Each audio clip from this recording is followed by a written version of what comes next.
ไปเยี่ยมผัวมาแล้วบ่เขาไปแบบเขาไปเบิ่งนางเทียมเด้อเบิ่งนางเทียมโดยไปเบิ่งหมอดูนี่บ่โดยหมอดูเพิ่นว่าแนวใดก็เพิ่นเว้าว่าผัวเจ้าเจ็บแฮงเจ็บเป็นจอยเลยเขาก็กินบ่คือเจ้าถามหมอเทียมว่าถ้าว่าเอาผัวออกมานี่สิเป็นคือเก่าบ่บัดนี้หมอเทียมว่าเป็นคือเก่าโดยอันนี้หมออันนี้ตามผมเชื่อได้นี่พี่น้อยเนาะบ่เชื่อบ่ได้ว่านั่นนะโอ้โหนี่แหละลูกเขาเบิ่งคู่มือมันการ์ตูนเนาะสุดพิเศษสุดท้ายถุงบักไงทำชีชะทำชีเป็นโมเมนต์ชะพี่น้อง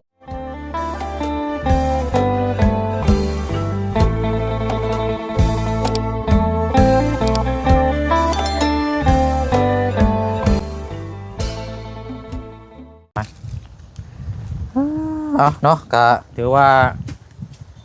เป็นแนวใดเนาะมาต่อกันคลิปที่แล้วนี่ก็อีกช่องนึงเนาะพี่น้องเนาะอีกช่องทางนึงที่พี่น้องติดตามแล้วก็เป็นกำลังใจเนาะพี่น้องเนาะดูลงไปพุ่นละค่อยว่ากันตัวนี้กะว่าสีง่ายมันก็บ่ง่ายเนาะอย่างกะมันบ่คือเฮาคิดพี่น้อยเนาะด้วยเนาะกราบทักทายสบายดีและสวัสดีพ่อแม่พี่น้องเบิดสุขุสุคนเด้อพี่น้องเด้อเนาะพบเจอกันอีกคือเก่าคือเดิมครับพอน้องเปียวเนาะพี่น้องเนาะพอดีว่าเปิดในงานตัวอยู่นี่ก็จะพ่วงไปพุ่นบัดนี้พี่น้องเนาะเพื่อนของทางน้องอ่อนแม่ลูกซี่เนาะอันนี้ก็บ่ได้เข้าไปเยี่ยมยามถามข่าวถือว่านานแล้วพี่น้องเนาะจะเป็นยังไงอยู่กินกันจังใดเนาะอันนี้ก็ถือว่าเป็นอีกเคสนึงเนาะทางพี่น้อง FC เฮาก็ให้ความสนใจเรื่องของน้ำของในเพราะว่าลูกเราก็เริ่มใหญ่แล้วพี่น้องของน้ำนี่ก็ยังบ่ทันมีเนาะนี่ก็ตามที่พี่น้องให้คอมเมนต์มาเนาะให้ความสนใจเอาก็มื้อนี้ก็ถือว่ามีรางวัลอีกมื้อนี้ก็เนาะสิเข้าไปหาทางน้องอ่อนแม่ลูกซี่เพราะว่าทางแม่แก้วกับทางเจนเนาะที่คอยอุปถัมภ์คำชูที่ผ่านมาพี่น้องมื้อนี้ก็อีกรอบนึงเนาะให้ทางผู้เชี่ยวชาญเนี่ยอยู่เนี่ยกินมามอบให้เป็นข้าวสารอาหารแห้งที่เก่าเนี่ยพี่น้องเนาะเดี๋ยวไปเบิ่งน้ำกันเอาก็เดี๋ยวสิให้ทางกระเจืองแล้วไปเห็นหมู่เนาะอยู่เพื่อนคนละจักเราสิอยู่บ่อยู่แล้วนี่เนาะแต่ก็เราคือมาฮดพักอยู่นี่เนาะอยู่เพื่อนอยู่บ่เนาะเดี๋ยวเนาะใช้ตัวนี้ออกไล่บ่ตัวนี้งังอ๋อหากมันฮอดพี่พูดดิโลนี่เนาะเด็กแฉลงจนคดเนาะจังค่อยว่ากันมันได้แล้วพี่น้องไอ้จักอันตรายเนาะไปเดี๋ยวให้รบกวนเพิ่นแล้วไปเฮือนน้องอ่อนเด้อไปจับกล้องให้ได้แล้วก็เอาเครื่องคองแล้วพี่น้อยไปมอบให้ทางน้องเพิ่นก่อนทางน้องอ่อนทางกับแม่เพิ่นก็ในความเป็นห่วงเป็นใยพี่น้องเนาะเพราะว่าเราบ่มีผู้ชายครอบครัวนี่มีแต่ผู้หญิงเบิดเลยเป็นผู้หญิงเบิดเลยพี่น้องเนาะการกินการอยู่ก็คือเฮาฮู้กันนั่นแหละพี่น้องเนาะไปเนาะเดี๋ยวพบเจอกันอยู่เฮือนน้องอ่อนพี่น้องเอ้ยไปย่างมาพูดก่อนก็ได้นอนบ่พลักนอนกินนมบ่โอ้หอมบุติงคิงเลยเนาะโอเคไปเนาะทราย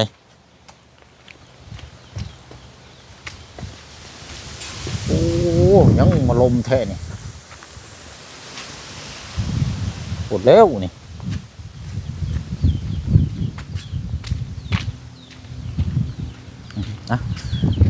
เดี๋ยวย่างไปเบิ่งแล้วเราอยู่เฮือนอยู่บ่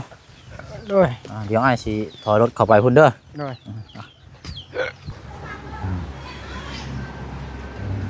เนาะใครอยู่พี่น้องเราอยู่เฮือนชาญลานแป้นอยู่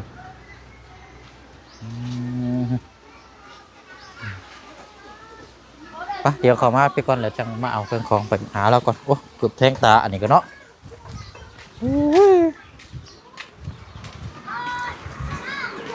ว้าคือเสือแท้นี่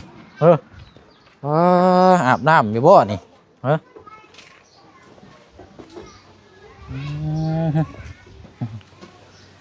เอาเนาะคือแบบเกลือนแต ต้ตารางเดียวเบิ่งคือแบบคือคนบุกคืนคนอยู่เฮือนแท้เนี่ยวะ โอ้ยเด้อเอาทางน้องอ่อนเนาะบ่ได้เข้ามานานเลยเอาหน่อไม้มาให้ก็เนาะเป็นจังไดช่วงนี้เฮ็ดเวยกเฮ็ดงานหยังแจ้งอยู่บ่เนาะก็ได้ เมื่อวานนี้ไปเอาหมดแดง เอาหมูแดง โดย หมูแดงมาขายบ่ โดย มีไข่อยู่บ่ เขาไปเอาเมื่อวานนี้เขาคายเมื่อวานนี้เลย โอ้ไข่หมูแดงกำลังเริ่มได้ซะเนาะ โดยกำลัง โอ้อยู่ไกลบ่ไปเอา พุ่นทาง พุ่น เอามาขายเนาะ โดยขายได้100,000ปันกันไป3 คน เออ 3 คนไปหา เออเนาะเอาตามนั้นแหละพี่น้อยเป็นจังใดเนาะน้ำในไฟพื้นไฟฟ้าใช้ปกติบ่ โดย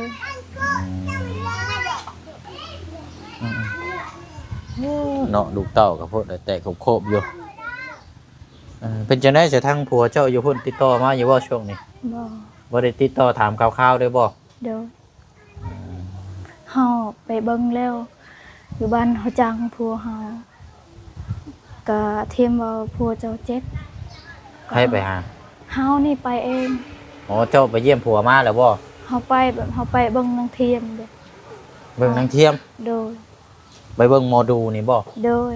เออ ไปกับแม่น้องเอิ้ง ไปเบิ่งอยู่ไสนะ ไปเบิ่งบ้านเฮาจัง ไปเบิ่งหมอดูเพิ่นว่านี่ได้ก็ เพิ่นเว้าว่าผัวเจ้าเจ็บแฮงเจ็บเป็นจอยเด้เขาก็กินบ่แซ่บเทียมว่าเฮาก็ถามเทียมว่าผัวเฮาออกมื้อหน้าสิเป็นดีขึ้นหรือว่าสิเป็นอีกว่า โอ้ ออกมื้อหน้าก็เป็นอีกคือเก่าเฮาก็บ่ม่วนเด้อในใจ เอาง่ายๆซะคือเจ้าถามหมอเทียมว่า โดย ถ้าว่าเอาผัวออกมานี่สิเป็นคือเก่าบ่บัดนี้หมอเทียมว่าเป็นคือเก่า โดย อันนี้ตามความเชื่อได้นี่พี่น้อยเนาะบ่เชื่อบ่ได้ว่านั่นนะตามความเชื่อบ้านเฮาก็เพิ่นก็ตามถือแบบสิเนาะไปเบิ่งหมอเทียมออกมาก็เป็นคือเก่า โดย ว่ากันวันนี้บ่ซั่นมันก็บ่เป็นตาได้นี่เนาะมันสิได้หอบลูกหนีเมื่อบ้านหยังก็ตอนน่ะ บ้านตะนาง ปัตตนาง บ้านตะนางแน่บ้านแทนแน่ อันไกลๆพุ่นได้ โดย โอ้บ่ไหวเนี่ยพี่น้อยไกลแฮงโอ้ออกมาบ่นี่สิบ่หนักกว่าเก่าอีกบ่ซะกันบ่จังซั่น กลัวเก่านักกลัวเก่าอีก เพิ่นว่าบ่หนักกว่าเก่าอีก โดยก็เฮาเบิ่งเทียมเฮาน้ำตาเฮาไหลเฮาเทียมเว้าเฮาแบบนี้ แบบใจเฮาเดี๋ยวนี้คิดฮอดแห้งผัวใจผัวเฮาออกมาก็อยากเป็นคือเก่าอีก ข้างนอกมาก็เป็นคือเก่า โดย แต่ว่าเห็นได้ทางเจ้าก็คิดฮอดเนาะคือบ่ไปเยี่ยมเรารถล่ะ เฮาอยากไปบ่มีรถ รถใช้รถโดยสารเยอะแยะ เราบ่ได้ ฮะ รถซานบ่ได้จอด นั่งไปลงซิโนูฮั่นแล้วก็นั่งโดยสารไปต่ออีก แบบเฮาลู ไป ก หลาย น้ ต่ อ อย เอา ลูกน้อยนะขาลูกน้อย ลูกก็ให้นี่เด้เพิ่นเอานี่ก่อน ยานลูกเฮาให้นะลูกก็น้อยเฮา ให้ไผก็พาให้ไผก็ได้พาไปเยี่ยมไปยาม น้องเฮาขายมันแล้วก็น้องเฮาให้บอกบักเกมไปส่งให้ ไปนำเฮาแน่ไปน้องเฮาบันพลังแน่น้องผัวเฮาเด้ อยากไปยามกับน้องเฮาน้องซอนนั้นอยากไปยามไปซ้ำคนไปก็บักเกมบอกว่าเฮาคาเวียกเราอยากพอดเด้อยากพอดส่วนมันเขาเด้ก็เฮา นั่งรถโดยสารนั่นแหละเนาะหลายต่อคันว่านั่นก็ไปเยี่ยมยามตัวจริงรู้อะไรมันจังอันนั้นว่าเป็นนี่ใด โดย ว่ากินฮอดแห้งก็ โดยผัวเจ้าเจ็บเดี๋ยวนี้ก็เฮาให้เลยเฮาให้น้ำตาเฮาไหลแล้วว่าบ่ให้ก็ยาแล้วว่าผัวเจ้าแบบใจเจ้าคิดฮอดแห้งผัวแต่ใจผัวออกมาก็ยังเป็นคือเขาเฮาก็บ่ม่วนนี่แหละ ถ้าน้องมากก็เป็นคือเก่ามันก็บ่ปานใดเด้เนาะ แต่เฮ็ดเฮาก็ยังบ่ได้แต่งเฮายังคิดหลาย เอาเฮ็ดยังบ่ได้บ่เดี๋ยวนี้น่ะ โดย เอ้าคือว่าได้ดำเนินการแล้วตอนนั้นน่ะยังอยู่บ่ พอพัวเฮาไปแล้วไปบอกแล้วอายเฮาว่าอายเฮาเว้าพอพัวเฮาไปบอกอายเฮาพอพัวว่าแนวนี้ว่าแต่งบ่ได้ละลูกเรายังอยู่ยังไปบำบัดนะแต่งบ่ได้เดี๋ยวว่าก็เฮา อ๋อ แบบ เอา ให้ ง่ายๆซะ เฮา เนาะเอาง่ายๆซะตอนนี้น่ะผัวเจ้าอยู่บำบัดแล้วมีต้องผัวเจ้าอยู่จังสิแต่งเฮ็ดได้ โดย แบบนี้บ่ โดยถ้าผัวออกมาก็แต่งเฮ็ดได้เดี๋ยวนี้ก็ ต้องผัวออกมาแต่งเฮ็ดได้แต่งเฮ็ดได้เนาะ โดย แม่นบ่เจือประมาณนี้บ่ ทางอายเฮาเว้าแบบนี้อายเฮาเว้าน้ำพอพัวเฮาคันมีเงินก็มอบให้เฮาแล้วก็สบายเฮาซื้อหมูซื้อไก่ก็แบบเฮาก็ไปแต่งไปซังไปอีกไปพร้อมกันเลยนั่นนี่ เนาะเอ้าชาวพี่น้องเดี๋ยวเรื่องที่เรื่องหยังนี่บ่ขอยุติก่อนเพราะว่ามันเฮาเว้าเรื่อยแหละพี่น้องเพิ่นเบิ่งเนี่ยเพิ่นบ่อยากติดตามแล้วเพราะว่ามันบ่จบบ่สิ้นนะ โดย เนาะเพราะว่าหลายเทื่อแล้วก็มีคนสิซอยอยู่แต่ว่าเจ้าก็ยังมันกำลังมาคักๆอยู่เนาะ ก็แบบเฮาก็เข้าใจแล้วทางพระอาจารย์อยากซอยแต่วัสนาเฮานี่อยากแต่งก็ผู้พอผัวบ่แต่งบ่ได้เราว่าแบบนี้ล่ะแต่งบ่ได้ถ้าลูกเฮาออกมาก่อนจึงแต่งได้งั้นก็เฮาละท้าเด้ถ้าผัวออกมานี้ถ้าผัวออกมาก็แต่งเลยเฮาว่า เนาะเอาจ้ะมีแต่ว่ารอเนาะ เด้อ รอผัวออกมาเนาะตามนั้นแหละสิพี่น้องอันไม้เสร็จนี่ก็ยังเหลือหลายอยู่นี่เนาะ เด้อ จักโต๊ะนี่พูด10 1 2 3 4 5 6โต๊ะอันไม้เหลือจากเฮ็ดเฮือนบ่นี่ก็เนาะ โดยเรือเฮ็ดเฮือน ตัวนี้ก็แม่นได้นี่เนาะ แม่นวัดนี่ก็ โอ้ ผัวเฮาเฮ็ดเตียงนะ ยังหลายเส้นอยู่ซะเนาะอันนี้อืม เทียมบอกเฮาเจ้าไปเยี่ยมยามเลยว่าเฮาบอกยังได้ไปเฮาอยากเบิ่งผัวเฮาสิเจ็บหรือว่าดีตอนนี้เฮาเว้าแบบนี้น้ำเทียมเด้อเทียมบอกผัวเจ้าเจ็บ โดย ก็เฮากับแม่น้องเอิงให้แม่น้องเอิงก็ให้เฮาก็ให้นำกันทุกนำกันเด้อ นั่นแหละมีแต่ว่าจังว่ากันเนาะเพิ่นอยู่กับเจ้าอันนี้เนาะเรื่องฮีตนี่เฮาก็บ่อยากเว้าหลายพี่น้องมันเว้าหลายเทื่อแล้วบ่เชิงกันอันนี้คือกันเพราะว่าพี่น้อง FC เพิ่นก็ตำหนิมาแน่นะก็บ่อยากเว้าปานใดเนาะแต่ว่าอยากถามคร่าวๆซื่อๆว่าเป็นจังไดนะ เด้อ เป็นจังได๋สบายนี้อันทางในอยู่ในกินเฮาเข้ายังอยู่บ่ ยังคงนึง เข้าตอนนั้นบ่เสียงมามอบให้เท่าใดก็ โดย 2 สอบบ่ โดย ยังเหลืออยู่ครึ่งหนึงเนาะ โดย บ้าชนะมื้อนี้มีแนวมามอบให้อีกคือเก่าเนาะ โดย ทางแม่แก้วกับไอ้เจนคือเก่าเด้อ โดย ไปเดี๋ยวย่างไปรถนั่นแหละพี่น้องไปเบิ่งน้ำกันไป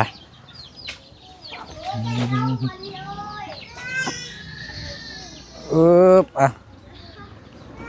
ขอดึงแซมเปลือยไปเด้อ แค่เดียววันเวลานี่ค่ำเด้นี่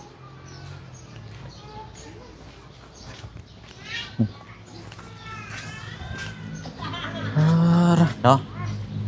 มาเบิ่งใกล้ๆพี่ก็ได้เจ้าเดี๋ยวเชียงสิดึงออกมาให้ก่อนอันนี้ข้าวสารแล้วก็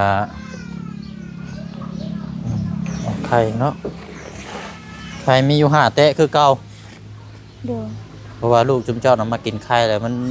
เฮ็ดกินง่ายแน่เนาะ โดย ทางน้องคอนบ่ โดย น้องคอนเอาเกี่ยวไข่ได้นะพี่น้องเฮ็ดกินง่าย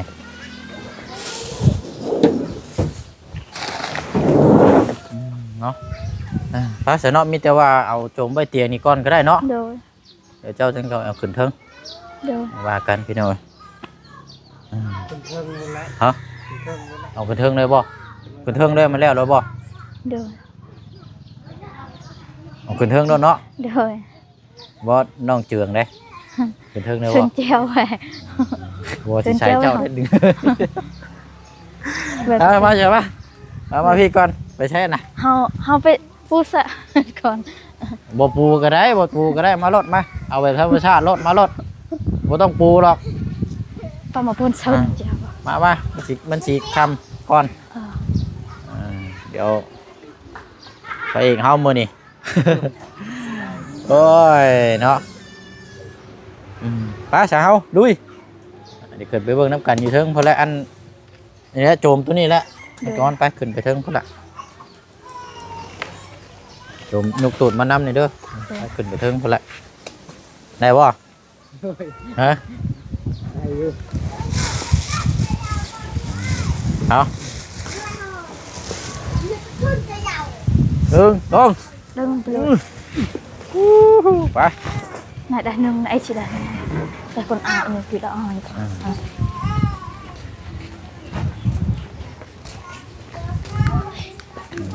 เอายับมาลูกเด้อยับออกเด้อเงียบก่อนเด้อเด็กน้อยเด้อบ่เสียงหลัง ปลา เด้อ เด้อเด้อ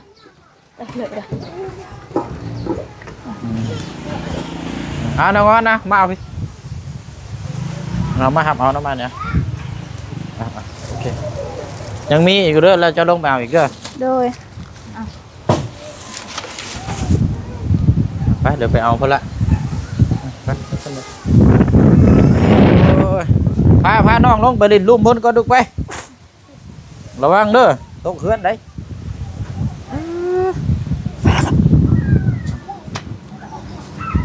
ว่ากันบาดนี้เนาะ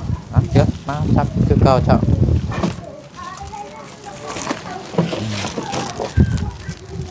เปิดแม่โทรทัศน์นี่ปิดอยู่วะนี่โอ้ติดอยู่ได้โอ้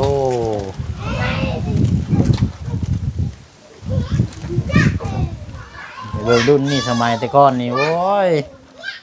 ดีใจขึ้นอย่างเลยนี่อันนี้ขึ้นได้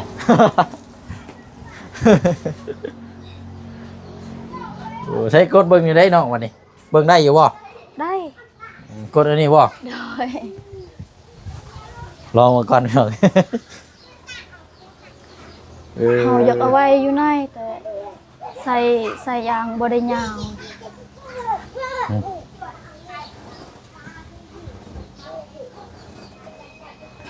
โอ้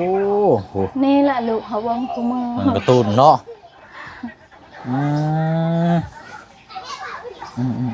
เอาอันเนี้ยพอได้อันนี้เนาะพอได้พาลูกพาเต้าพอมองเงียบบ่เงา เด้อ เอาสำนีก่อนพี่น้องถึงเธอผิดกฎนี่พอแห้งได้เนาะ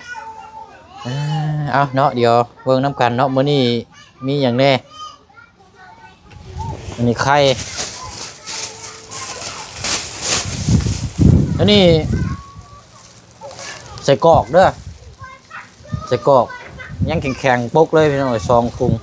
เอาไป1ให้ลูกเด้อ เด้อ เอา1ใส่หวดนะเอาอันนี้อยู่2ถุงใส่กรอกพี่น้องแล้วก็เกลือ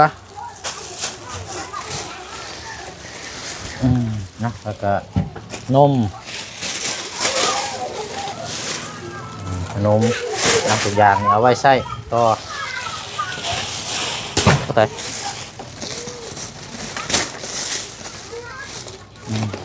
อันนี้นี่ขาดบ่ได้หรอกนี่ต้องมีอันนี้เนาะพอเด็กน้อยมากิน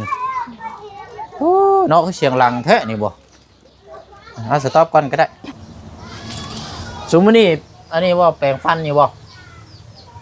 อันนี้ เอ้าคือบ่แปรง บ่มี เพราะว่าคันว่าซื้อมาให้แล้วนี่สิแปรงอยู่บ่ เด้อ แปรงอยู่เนาะเอาแปรงได้มันสิได้สะอาด ขอบใจ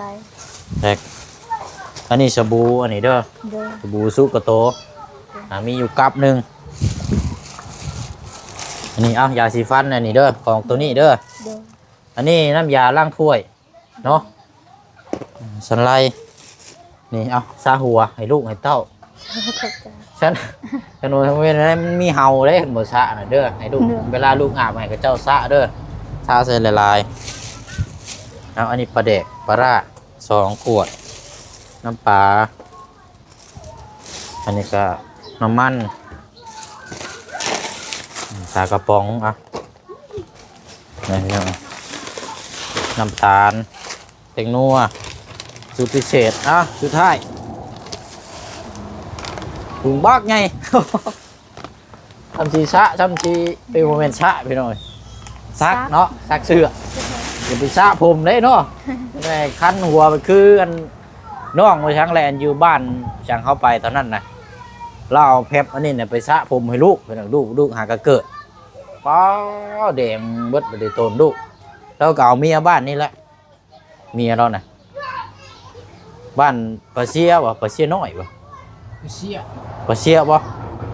เราก็เป็นคนบ้านนั่นแต่เมียเราเป็นคนบ้านนี้ แม่นเอาน้องน้ำมันบ่ น่าจะแม่นเนาะคนหนึ่งเมืองน้องคนใด แม่ โอ้ยแม่นแล้วซะอาเจียงอาจจะหู้อยู่ดอกเบิ่งนี่พี่น้องคนกับสิมารุ่นเดียวกันกับเจ้านี่แหละ แม่ ไอ้เคยไปซอยอยู่เฮือนเราปุกกระตูบหนังนิดน้อยนั่นพี่น้อง บ่แม่นว่าเชี่ยกะบ่แม่นอันนั้นกะอีละนี่แหละ มีหางมีเนาะเอาอะไรพี่น้องก็บ่ให้ใส่ไปในทางที่ผิดเอานี่ไปซักเสื้อผ้าเด้อ โดย ซักเสื้อผ้าหน้าแพ้เนาะ สบายเฮาซักผ้าห่มซักเครื่อง ซักผ้าห่ม ซัก ถุง เสื้อ ใหญ่โอ้ยซ้ำสีใส่ เด้อ เพิ่งเติบอยู่ดอกเนาะ โดย เอายินดีน้ำเนาะเรื่องในครอบครัวกะเฮ็ดจังไดพี่น้องเฮาคิดหลายไปยังเมื่อยแต่เฮาปล่อยวางน้ำตัวาลูกเต้าก็ยังหลายเนาะยังเด็กน้อยอยู่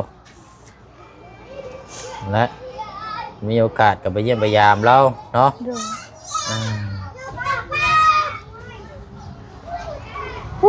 เนาะพี่น้อยเด็กน้อยนี่อันว่าเข้าห้องน้ำห้องในนี่อยู่ใช้เสร็จแล้วนี่นะอ่อน ไปอยู่ป่า เขาอยู่ป่าคือเก่าบ่ก็อันเริ่มมือเริ่มลูกก็สิใหญ่เนาะห้องน้ำบ่มีลำบากเลยพี่น้องมีแต่ผู้หญิงครับคันว่ายกตัวอย่างคันว่าคือมีห้องน้ำห้องในนี่ใช้สิสะดวกสบายอยู่เนาะ โดย เป็นในไหนเนี่ยให้อีกเลย ดีใจ ฮะ ดีใจ ดีใจบ่ ดีใจแน่เฮาคิดเรื่องพัวนะ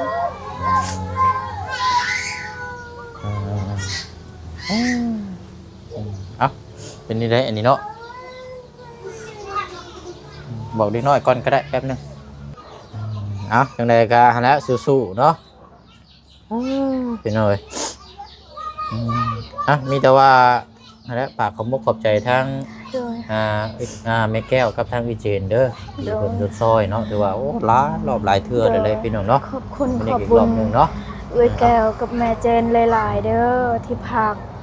ให้เฮาตลอดขอบใจหลายๆให้อยู่ดีมีแห้งให้สุขภาพแข็งแรงความเจ็บบ่ให้ได้ความไข้บ่ให้มีปรารถนาสิ่งใดขอให้ได้สิ่งนั้นนอนหลับขอให้ได้เงินหมื่นตื่นขอให้ได้เงินแสนไปสิ่งใดให้รอดปลอดภัยขอให้ร่ำให้รวยขอให้สุขให้มานขอให้เทวดาหักแพงหลายขอให้อายุยืนยาวเด้อขอให้เทวดาหักแพงหลายสาธุทั้งเอ่ย ครอบครัวเอ่ยแก้วกับแม่เจนทางเบาเสียงนำขอให้เบาเสียงไปใส่มาใส่ให้รอดปลอดภัยขอให้เบาเสียงไปใส่มาใส่มีคนหักคนแพงตลอดปีและตลอดไปขอให้อยู่ยืนยาวขอให้อยู่เย็นเป็นสุขขอให้สุขกายสบายใจเด้อขอให้เทวดาหักแพงร้ายทั้งหมดครอบครัวเบาเสียงเด้อและทางหมด FC สุขูสุคนและทางพระอาจารย์ขอให้อยู่ดีมีแห้งคือกันเด้อสาธุ บ้านนี้จัดแจงเองเด้อเจ้าเด้อ เด้อ อ้ายสิไปเฮ็ดเวียกต่ออีกได้ยังบ่ทันได้หยุดได้พี่น้อง เด้อ เอาจนค่ำจนมืดพุ่นละนี่ก็เนาะ เด้อ เอาสู้ๆเนาะเอาลาพี่ลาน้องก่อนเนาะ สบายดีเด้อ โอ้ยเอาตามนั้นแล้วพี่น้อยเดี๋ยวลงไปข้างล่างก่อนบัดนี้เนาะเดี๋ยวเบิ่งพูดคุยนำกันอีกเนาะเดี๋ยวพอคัดเพิ่นก็ได้เนาะมาเบิ่งเลินคร่าวๆนำกันเฮือนซ่านแล้วก่อนไปเป็นยังเป็นแต่ตกใจแท้เนาะเอากะพูดคุยน้ำกันเนาะพี่น้องเนาะอันนี้ก็ว่าถึงเรื่องห้องน้ำเนาะเรื่องห้องน้ำกะแต่ว่ามีนะพี่น้องอยู่นี่ก็ได้นี่ปุ๊บนี่ก็ได้น้ำประปาอย่างเราก็มีเนาะแต่ว่าเรื่องทั้งเป็นไม้เป็นอย่างนี่มีครบหมดแล้วพี่น้องไม้เส้นไม้อย่างนี่เราเชียงเบิ่งในใต้ตารางนี่มีครบหมดเลยเดืออีกที่เพิ่มก็มีแต่ว่าเกี่ยวกับเป็นท่อครับ แห่ทรายเป็นหยังต่างๆพวกนี้แหละพี่น้องเนาะดอกสังกะสีกับค่าจ้างค่าหยังนั่นแหละอันนี้ก็ว่ากันไปเนาะตามพี่น้อง FC คอมเมนต์มาแต่ว่าทักถามเขามาหลายนะพี่น้องเนาะก็ว่าอยากให้มีห้องน้ำห้องในเขตของทางน้องอ่อนนี่อันนี้ก็ขึ้นอยู่กับบุญวาสนาของทางน้องเพิ่นแต่ว่ามายามใดก็มีแต่ว่าเรื่องครัวอันนี้ก็พี่น้องเนาะกับบุติพี่น้องเนาะครอบครัวแต่ละครอบครัวกินฮอดสีเราปะเนาะไม่ได้ก็สิได้ขอตัวล่ำลาไปอีกคือเก่าคือเดิมเลยพี่น้องเด้อเนาะมื้อนี้ก็มาเป็นสะพานบุญให้ทางแม่แก้วแล้วก็ทางเอเจนเนาะอีกรอบนึงเนาะก็ถือว่าหลายรอบแล้วทางเวกับแม่เพิ่นตั้งแต่พุ่นเลยพี่น้องเอ้ยตั้งแต่ผัวเราไปบำบัดเนาะทางนั้นมากับทางแม่กับเบ้ยเพิ่นก็อุปถัมภ์คำชูเนาะประกอบประคองมายืนมือเข้ามาซอยเป็นแนวอยู่นึกกินตลอดมานะพี่น้องเนาะเอาเนาะขอให้อยู่ดีมีแห้งเด้อเนาะให้ร่ำให้ด้วยสุขกายสบายใจทั้งผู้ให้แล้วก็ทั้งผู้รับทั้งผู้เบิ่งผู้แยงนำกันเบิดสุขสุขคนนะพี่น้องเนาะมีแต่ว่าเป็นกำลังใจให้แล้วพี่น้องเนาะทั้งผู้เบิ่งทั้งผู้แยงสู้ๆนำกันเบิดสุขสุขคนเนาะบ่เสียงก็สู้คือกันพี่น้องเอ้ยสู้หน้าสู้หลังจนล้มบ่ได้เนาะแต่ละมื้อก็เอาลาก่อนบ๊ายบายเด้อพี่น้องเด้อสบายดีเนาะ